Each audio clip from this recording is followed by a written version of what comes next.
Yo, what's up? C'est Godel Boy, and we're live on Hitwave pour Boîte Média.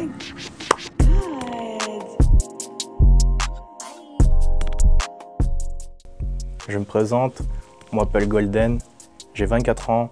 Ça fait 3-4 ans que je fais des prods et de base ça a commencé juste par passion, histoire de faire nous-mêmes notre musique. Et vu que je viens des îles, je devais m'inspirer des bails tropicaux et aussi les vibes ricains. Merci.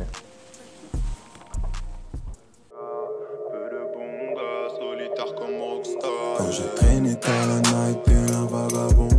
Quand je parlais de cette maille dans les poches, pas un rond. Qui d'entre eux m'a tendu la maman quand j'étais dans le fond, yeah. Peu de bonga, solitaire comme rockstar, yeah, yeah. Donc ça c'était Kunta avec Rockstar. Waouh, ça date hein. Ça fait je pense 3 ans que ce son est sorti. Et de base, Kunta, je le connais à travers un ami en commun. Il venait de Liège. Et donc mon pote m'avait dit, lui il fait du son, faudrait que tu link up, surtout que moi j'étais dans les vibes R&B. Et lui aussi. Donc je me suis dit, why not? J'ai rien à perdre. Je l'ai capté. Et franchement, Kunta, c'est un gars hyper good vibes. Donc si tu traînes avec lui, c'est directement, c'est Xar, tu vois. Genre t'as juste envie de faire du son avec lui aussi, de le connaître et maintenant c'est devenu un frangin. Et Rockstar de base, il voulait faire des vibes à la Chris Brown. Donc moi je me suis dit, alright, I got you.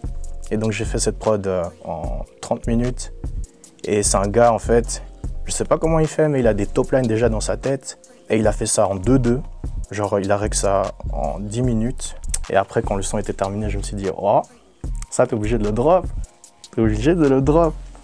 Et donc il a décidé de faire un clip et tout ça. Quand c'est sorti, je m'attendais pas que BX fasse attention à ce son. Jusqu'au jour de maintenant, Kunta, ça reste vraiment un des artistes les plus prometteurs de BX, en tout cas pour moi. Et j'espère tout simplement que vous êtes prêts pour la suite parce qu'il prépare des bails, vous n'êtes pas prêts. Moi, je suis un producteur très visuel. Donc moi, j'aime bien quand l'artiste me propose des films ou des séries à voir pour vraiment me dire c'est dans ce monde-là que je vois un petit peu ma musique. Et dans le cas de Kunta, à l'époque, il y avait une série, c'était Narcos. Et donc j'ai regardé ça, et ça c'était vraiment les vibes où tu étais en Amérique latine, c'était toujours ensoleillé. Tu avais le cigare cubain. Et donc je me suis dit, pourquoi pas mélanger cette vibe ensoleillée avec du R&B. Et c'est comme ça qu'on a fait Rockstar. Faut être faire et quitter les bangs. Faut une rare et un charisme à la Denzel. Depuis longtemps, toujours dans les jazz. Rien que pour faire ma pièce. J'arrive fort, je le fais sans effort. Donc ça, c'était Iklo Tenkay avec Denzel. De base, Iklo Tenkay, il faut savoir, c'est pas un artiste, c'est un ingé son. Donc lui, s'il fait des sons, c'est vraiment par passion.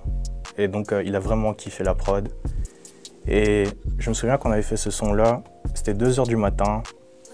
Et on était sous alcool, on était sous les vibes quoi. D'un coup de tête, on a décidé de mettre Training Day dans le background.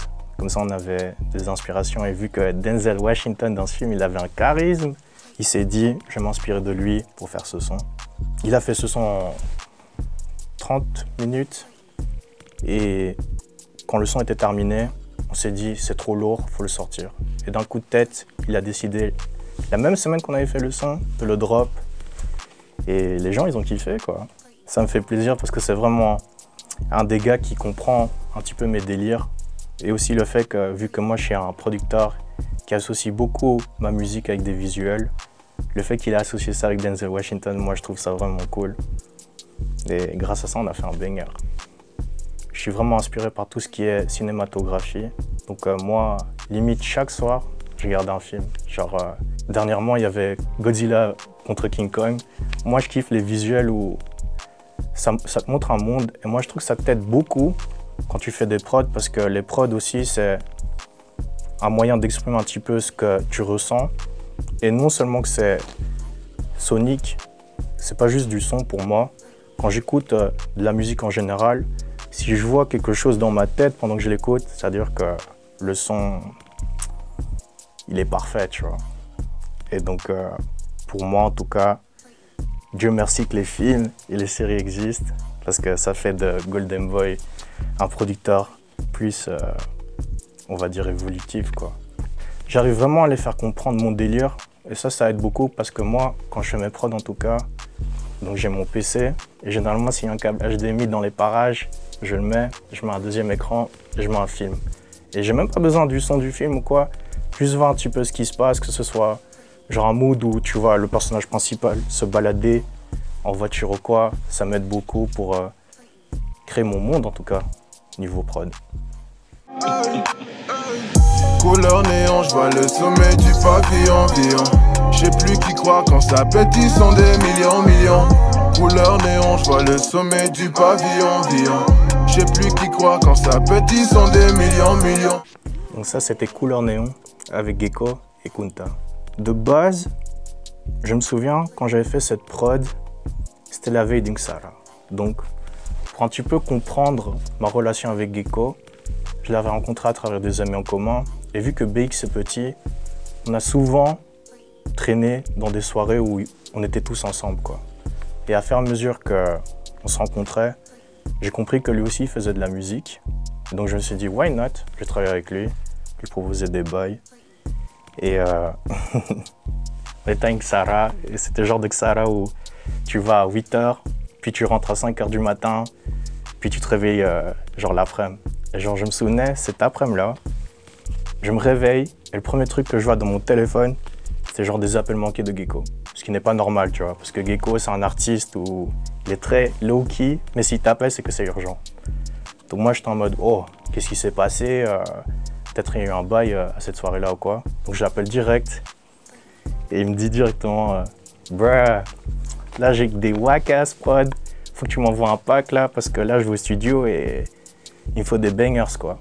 Et donc moi, faut m'imaginer, moi, j'étais dans un mood où j'étais encore bourré, j'étais encore high, tu vois. Donc, j'ai dit, ok, laisse-moi l'après-midi, je vais cook 3 prods et t'envoyer ça.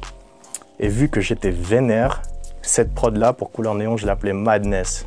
Parce que si vous écoutez ce morceau, en tout cas, vous avez remarqué que les basses, ça part en couille. Et donc, j'ai fait Madness. Et d'ailleurs, je me suis inspiré de Ghost in a Shell pour ça, j'avais ça dans le background. Et j'ai envoyé la prod. Et Gecko directement, il m'a dit, ah, celle-là, je la prends. Attends seulement. Donc j'attends. Je vais le soir au studio. Et il y avait Kunta d'ailleurs, vu qu'il était en featuring dans ce morceau. Il était là, il m'a dit, wow, c'est quoi cette dinguerie? Faut que moi aussi, je me pose aussi dessus, tu vois. Et donc ils ont fait le son. Et c'est là que ça a confirmé ce que je savais déjà sur Gecko, c'est que c'est un artiste très, très talentueux. Et que s'il a la bonne DA derrière lui, il va avancer. Et je pense que maintenant, on a la preuve pour dire que, bien évidemment, c'est bien un artiste, tu vois. Et qu'il va seulement faire que monter. Oh my God! I made a decision that if I spend a little more time knowing you instead of telling you and loving you, quit pretending to. Donc ça, c'était Showing Off Remix. Et ça, de base, ça ne devait pas sortir. Parce que l'année passée, Party Next Door avait sorti un album qui s'appelait Party Mobile. Et dans ce projet-là, il y avait un son, Showing, que je trouvais incroyable. Mais bizarrement, il y avait zéro drums, zéro bounce. Donc là, tu es en mode avec la guitare et la voix, c'est cool. Mais moi, je suis le genre de producteur, moi j'aime bien sampler. Donc je me suis dit, why not ajouter ma juice? Et donc, j'ai ajouté mes bails. J'ai fait écouter à un pote qui s'appelle Daryl. Et il avait kiffé, tu vois.